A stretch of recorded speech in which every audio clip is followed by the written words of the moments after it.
Good morning or good afternoon, everyone. Really nice to be here with a few old faces. No, I shouldn't say that. A few long-time familiar faces.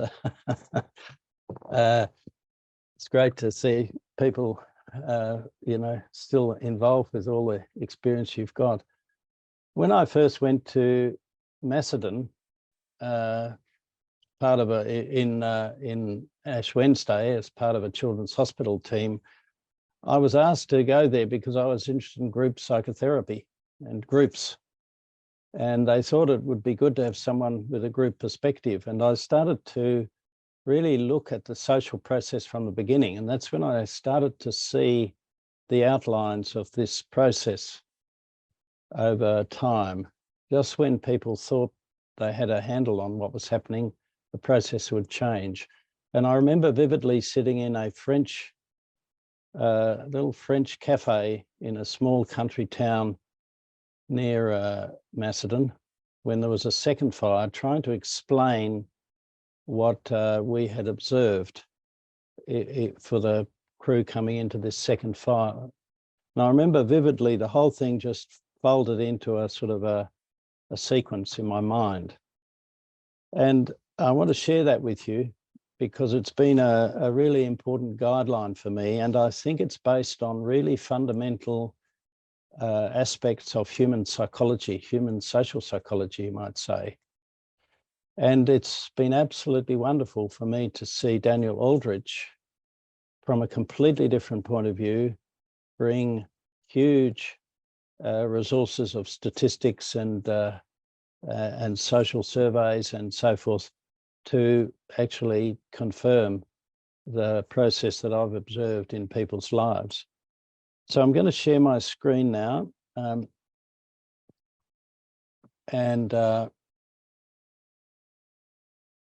I'm going to, I'll just try and get things a little bit reorganized here so I can look at you all. So I'm calling this community process and the recovery environment because the environment is actually the social environment. Although the problem with disasters is that there's a prioritization of the physical environment because to begin with, it's a physical event. But as I was just saying to Chris in my breakout room, of course, once you get ready for a natural disaster, you then have a bus crash, a mass shooting, or I don't know what else we can think of, but there's plenty of other things that can go wrong where the physical infrastructure is not the problem. So I'm going to focus on the whole process that unfolds because we begin in embedded in a social network. And this is just a picture to show how we can say that these dots are individual people, or they could be small communities, and the lines are the bonds that connect them together. And those bonds fundamentally hold people in relationship over time. And you could put this as families in a street, you could put them as towns in a district, as individuals in suburbs, whatever you like. Now, these relationships give us a sense of identity. I'm sorry that disappears. I'll play it once more. Right, the different colorings gives us a sense of identity. So the people who live in Sarsfield have a different identity from the people who live in Breuthen or Lismore or wherever else, because we interact with those people together. And the problem is that if we take another dimension, such as political affiliation, professional identity, socioeconomic status, culture, religion, anything you like, whether you're barrack for Collingwood or are interested in rugby league, you suddenly get a different patterning because fundamentally we bond with those where we have a common interest. And so what I want to illustrate with this diagram is that there's another plane in the social fabric where the structure is completely differently organized. So I might have a very congenial relationship with my neighbour, but we don't talk politics. You have anyone you go to dinner with, you have a nice evening as long as you don't talk politics. And this shows that there are different dimensions. We can be close. And this is, to my mind, the secret of normal community cohesion, that where we have great differences in some dimensions, we've got other dimensions that bond us together. So this complexity of multiple dimensions gives us possibilities for being a unique individual, having connections with some people, avoiding other people in some areas, connecting with some other issues, and so on. And it's this complexity that we all take for granted. We can't map it in our minds, but we know how to move in it because we know who to talk to about what. And this is so much a natural part of us that we don't have a clear idea of it. It's just something we live, it's our environment. Now, the definition of a disaster is it's a threat that has a community impact. If it doesn't have a community impact, we call a tragedy or a trauma or something like that. But it's got to in some way bring survival into question. Now, the normal relationships we have are designed to remove survival off the agenda and allocate it to the responsibility of selected subsystems, ambulance, police, fire brigade, public health, whatever. So we would regard it as not a very good community when you actually have survival on your mind all the time. I'm not sure if I'm going to get home tonight, so I make sure my wheel's on the kitchen table. We wouldn't accept that. So the fact that survival is brought into question means a massively energizing feature of our life is suddenly brought into the foreground in a system that's not designed around that. Normal bonds are not adapted to survival questions, and therefore they become obsolete. We have to innovate a new set of survival questions unless we've done very good preparation and people flip into their emergency management preparedness system. But let's look what happens when a bushfire, it could be a flood seeping across, but the bushfire comes through. Here it is up here. You see the warning coming in. Let's say here's the Liberal voters and here's the Labor voters. If we regard this as political, these must be the poor old Greens down here. Right, as this comes through, your political affiliation fades into insignificance in the face of the survival issues. Can you see? I lose the identity, the complex identity I had. You know, people will bunch together and go into an attempt to survive as best they can, but that's driven by the physical circumstances that override the previous psychological connections. So I have stories about somebody who is driving through the smoke after Ash Wednesday thinking he was going to die and suddenly sees someone staggering around in the smoke. He opens the door and says, "Get in," and drives this person out and saves their life. And as soon as they get to the clear road, he says, "I'll be okay now," and he jumps out of the car. And this fellow doesn't even know who he is. There's no social relationships. It's a relationship of pure physical relationships. And so in the aftermath, people have gone into this state of heightened arousal that pulls them way out of their normal bonds and into a social structure that actually, I say, debonds them from their relationships. And you can have stories where people will sit together as a fire goes over. I remember the description of the Macedon pub in Ash Wednesday.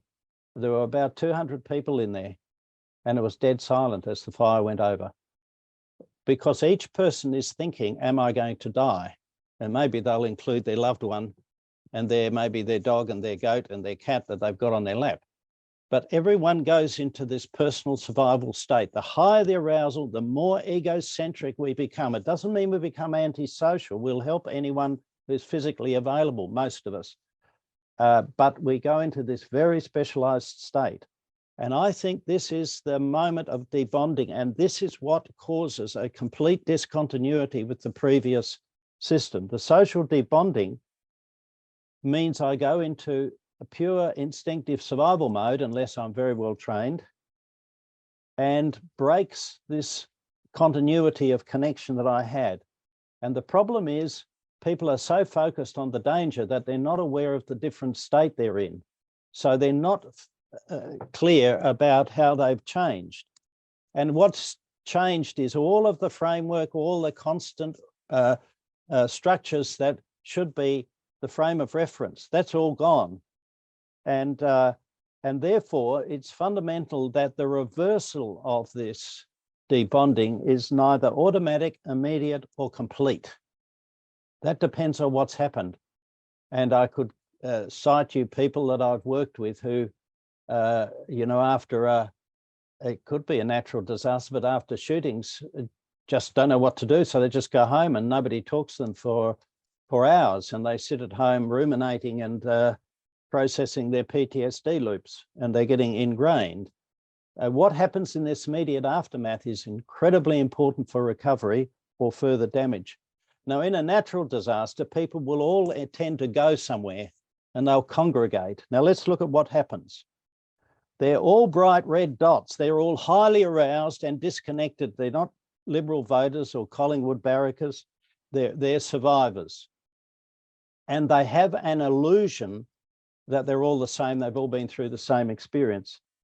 Now, some people will leave the area, but those who stay then, of course, are in high arousal. So they go immediately into a diffuse communication process about what? Not about politics or football, but about who's where and what do we need and have you seen so-and-so. This is an operational social system entirely defined by the immediate physical requirements.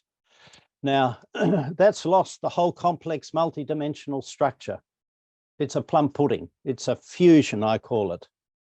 And here, everyone is very close. They could be in a relief centre, or they could be in a community that's milling around in the streets, gathering at the post office or the coffee shop or something. And everyone is talking to everyone about everything, because no, they're not talking about everything. They're only talking about the disaster, aren't they? I know in one community after Black Saturday, years later, they called it the Hug Club, because all the people that were there on the day hugged each other for 4 years whenever they met. And they didn't hug the people who'd been away on holidays because they were not part of this fusion. And what we know is that in a very short time, this fusion will form a membrane around it within about 2 days, I think. Now, if the representatives of the recovery agencies are not embedded in that fusion when that membrane forms, you've got to rupture it to get in, and you are perceived as a foreign body. And I could tell a lot of stories about things that happen there. And what we've got emerging in this fusion is people's previous skills, and there'll be a bit of reorganization of who's got what kind of talents or knowledge or resources, and this will start to become a really important thing. Back in the day, it used to be that response agencies didn't let recovery in until they'd finished mopping up. But we know that's wrong. They must be there as soon as it's physically safe for them to be there, and people will bond to them. And we use the bonding because you can't remain debonded. You have to bond to something, otherwise your personality begins to break down. So they bond to the recovery system, and that's a massive asset. And so this fusion state is very positive early on. All the heroics, all the focus, the improvisation, the volunteering, the opening, you know, in Black Saturday, the new supermarket just opened their doors and anyone could help themselves to whatever they needed here in the Yarra Valley, and so on. Energy and cooperation, a massive community spirit, but it is based on an illusion that we've all had the same disaster. We haven't. We've all had a completely unique experience.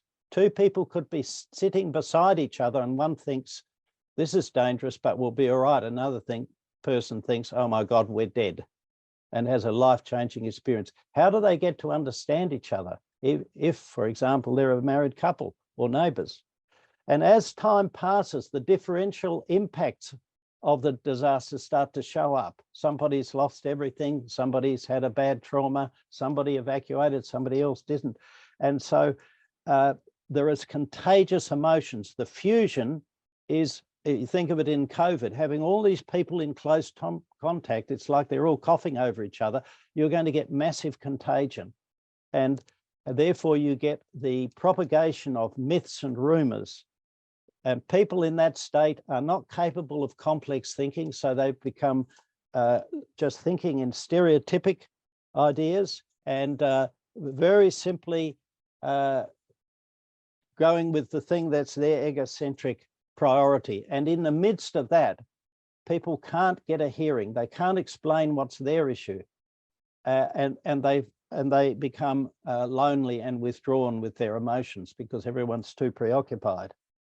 And so if you understand that, then we can see that the longer the fusion goes, the more it's going to incubate tensions.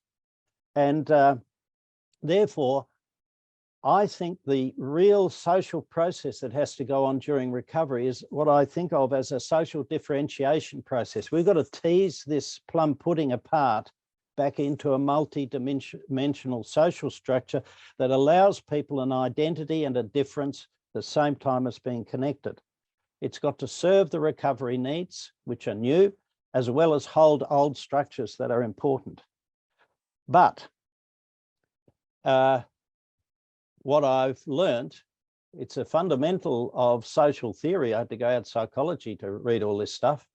In the 1950s, there was a lot of research on social conflict theory. And what that says is that if you've got a social system under pressure and you don't consciously organize differentiation to allow for differences and everyone to have their recognition of their particular problem, then the default way in which we achieve distance is through conflict, being rude to people, having arguments, telling them they haven't got a problem when you've compared to you, etc. Negative emotion. So, you know, you put a certain number of rats. I remember the experiments were talked about on the media. You put a certain number of rats in a cage and they'll start to eat each other. You take some of the rats out, or you give them a bigger cage and they form communities. We're just vertebrates like rats, aren't we? Only we've got a few good manners maybe on a good day. But can you see that it is absolutely inevitable that if the fusion stays too long, we're going to have to tear it apart? And some people will hold the fusion. They'll say, this is how it should always be, because they've felt belonging for the first time in their life. And those people will often be a liability because they're serving their own personal needs. So what's going to happen is that as the differential impacts show up, we'll get a splitting of the structure. So we could say that this split here could be around the issue, say, of evacuation, that these people evacuated, but these didn't. And when they come together, there's likely to be conflict. These people qualify for some kind of assistance and those people don't. These people lost houses, these people didn't. And they might have been very good friends before, mightn't they? But this difference is so intense that I can't hold it. The way well-intentioned governments might give assistance might actually split bonds. I can tell a story about a very well-intentioned relief program that said that people who had lost power for 7 days would qualify for a lot of money. And the Red Cross, who had to administer this, found themselves giving a large amount of money to an elderly couple who'd lost power for 7 days and had a little bit of stuff in their freezer, and saying no to a battling family of 5 who had, you know, many weeks of food in their freezer, but only lost power for 6.5 days. It's absolutely crucial for the social cohesion to have fuzzy regulations, to have feedback loops that allow regulations to be adjusted or for personal circumstances to be made an exception of. And bureaucracies aren't used to that. But we can predict that this will happen. There will always be some people for whom the situation is grossly unfair, and that then becomes a grievance for the whole community by fusion rumours and myths. And so we can see that there are multiple issues that will come in here on multiple dimensions, and often some of them will be internally generated and some will come crashing in from the environment. And so now, if you ask, what is the function of these cleavages? What's the real social function of them? It's to produce differentiation, but you're producing differentiation by crashing through and splitting relationships, causing differences, causing tension, and they cause wounds and hurt. I always tell the story about the woman who was very senior in the community health centre that serviced the Macedon area, and was she lost her house, her family lost another house in that area. She'd lived there all her life, and she actually subsequently came to work at the Children's Hospital. And a few years down the track, when I was starting to get a sense of this, I remember having lunch with her one day, and I said, Mary, you lived there all your life. Tell me, who have you got in your personal support network, your friendship network, who was there before the fire? And literally her jaw fell open. I hadn't realized. Nobody, she said. Now, we know since the 1940s that the number one preventive factor on mental and physical health is good social support. So this cleavage process is damaging the most important social resource for recovery, which, as Daniel Aldridge would tell us, is not grey infrastructure, but social infrastructure. That is having friends, having relationships, having connections with people. But if you follow through, so many things happen that wound and hurt people. And so these cleavage planes, we need to understand they are serving to differentiate subgroups. We don't have to do it with cleavage. We can do it with social organisation and validating people. They cut across, it's the perceptions that actually create the tension. We all live with, don't we, live with real differences. Some people drive Porsches, other people drive Holdens, and we live with it. So it's the way the perceptions are then mobilized and augmented by this rumor system, which leads to resonating, emotionally charged communication patterns. So they cut across pre-existing structures, alienate subgroups from each other. They won't sit in the same room and plan. They fracture support systems and therefore impede planning and decision-making. And then they politicize what should be a psychosocial process. They start complaining to the member, getting the television cameras out there, and then the politicians become very anxious about it. And they have to manage a political threat to them as opposed to managing the psychosocial process. So if psychosocial differentiation is managed through shared communication and change structures, the cleavage planes lose their function. They're not needed because everyone's got their space, everyone's got their recognition. They can speak their mind in an orderly way and be listened to by the people that count. It's an enormously powerful intervention if you have a community that's in turmoil, and I could name a few of them. For a very senior person with a Teflon hide to go out there and sit there in the evening and meet with them and listen for hours as they complain and criticize and moan and groan, and weep and gradually come around and say, thank you so much for coming. Because the whole social structure is a communication structure. It's only by communication that emotional bonds are actually transmitted. And so The whole infrastructure of managing recovery is managing communication processes and then managing what flows out of that. And that means differentiation. This is in the center here, a community recovery committee or the like. And these groups are groups of common interests, common issues that are encouraged to get together and advocate for their needs and to represent their needs to this community recovery committee that is advisory to local government, state government, and all other agencies. And this then is representing the multiple dimensions of need in the community. And they also become trusted people that the unhappy community members will talk to, and in that come you guys, the organizational representatives of the recovery systems, and sit there together and think together. And that's the basis on which we then slowly move through a community-wide communication process to a new multidimensional social structure. It's different from normal business. It's quite different from the advisory groups and the panels and sounding boards that are part of normal council process. We might be able to graft it if you've got them onto to those systems, but it's got a different function and needs to have a different. And this is where often the cry is we've got to get back to business as usual. Only when we've finished the sequence and got back to this, and we're into forward planning new development, because otherwise we're dealing with the damage.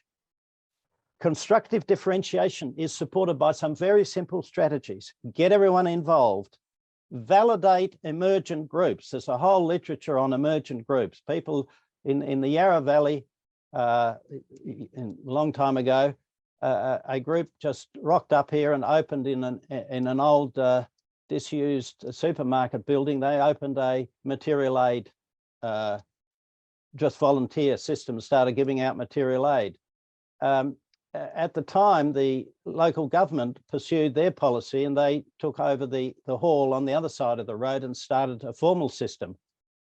And then there was two material aid systems. One was volunteer, one was formal.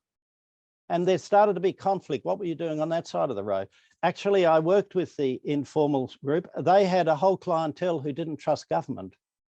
They were incredibly helpful. They maintained some people with chronic mental illness, homelessness, who didn't trust government, and they provided the support system. But there was a disjunction between those two groups. It should have been embraced and used as an agency that was supported by the council. Now, I also think we have to listen and pick up the tensions that are emerging and reach out and engage with them with community meetings. Most local politicians and most other politicians and quite a few senior local government people have been traumatized by community meetings and they don't want to do them. And if they're not managed properly, they're a great reliability. But there's some very simple principles. So this is where you need to get some people from the local health system, social workers, psychologists, anyone who's got any kind of management skills for groups, and get them to help you plan meetings. And then the provision of clear messages so that the system doesn't keep changing, but just clear, consistent messaging from an early stage. Now, I originally drew this picture because these are processes, not stages, processes. Debonding is stimulated by threat.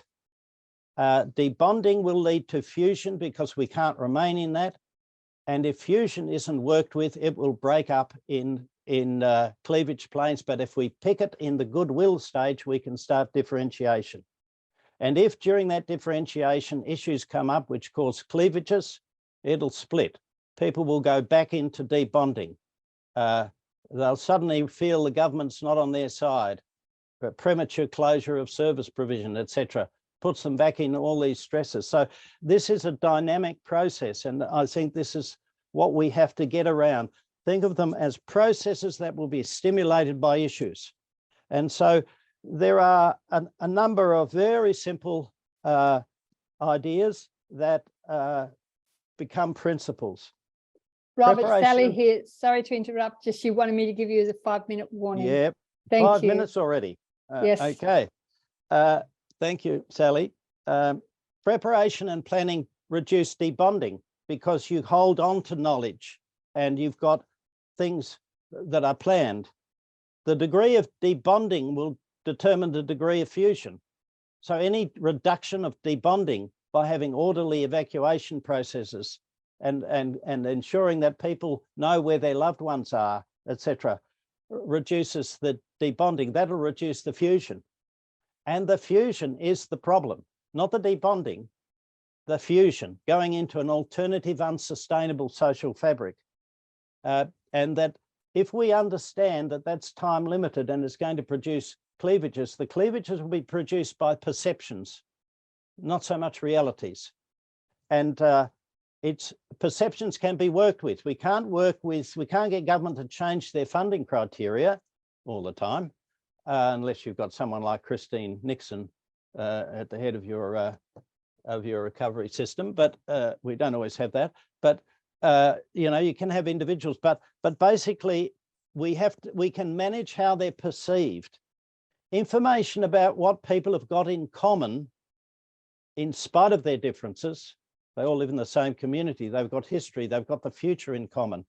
They've got their networking in common. This will suture up the cleavages if you can mobilize that into the foreground. And that's a communication task. It's not the communication task that your normal comms people are trained in. In my experience, their training is to mitigate risk of public perception to the organization they work for. It's a different form of comms. And I've often felt that you know, it's not until those comms people can actually get what's going on and reorient that they can bring their very formidable skills to bear on it. So it would be great to have them involved in these kind of sessions. Circulating information promotes communication, and it's the communication that will cause people to bond. If you can get them into the room to sit there and share their experience and share their different griefs, they will actually come out of it connected. But we've got to really design those. Now, I wanted to just finish with a couple of points about resilience, which is the flavour of the month at the moment. I followed this up in a Latin dictionary, and resile is a Latin word. It means to spring back, not to bounce. When something bounces, it could go anywhere, couldn't it? Depending on what it hits. Spring back is rooted and it comes back up. It's fixed somewhere if it's going to be a spring. And the word sale, which is the next one in the dictionary from sile, if that's how you pronounce it. Have we got any Latin scholars here? Tell me afterwards. Sale means reeds. As soon as I saw that, I thought, aren't the Romans clever? The reeds get flattened and then they come back up. And that's what the Roman army used to do. And so the idea of resilience means that you can change, deform, flex, and put aside certain structures, provided you're anchored. The big trees get swept out to sea. The reeds stay put and come back up later. And what is essential to holding that is what holds us in life, the quality of life, the meaning and value, the relationships we have, and all the things that can't be replaced, which, as Daniel would say, is the social infrastructure, not the grey infrastructures. Now, I won't go through those. I'm sure you can have the slides made available, but there are a whole range of things that have been shown in research to be resilience factors. But think about them. Positive emotions, they are contagious. You know, if you get people in the room and they share and they feel optimistic, just as negative emotions are contagious. So managing the communicational environment becomes crucial. Big challenge nowadays with social media. And so if we have a culture that embodies these principles wrapped around us, then we've got a recovery environment. It's a social environment, an environment that holds cultural values. And finally, I'll just throw this up for you to take away and think about, that I think we can identify a set of resilience features that we can pursue, and then parallel with that, desilience, which is the opposite of how things actually go wrong. And we need to watch for those early on and try and make interventions to prevent them happening.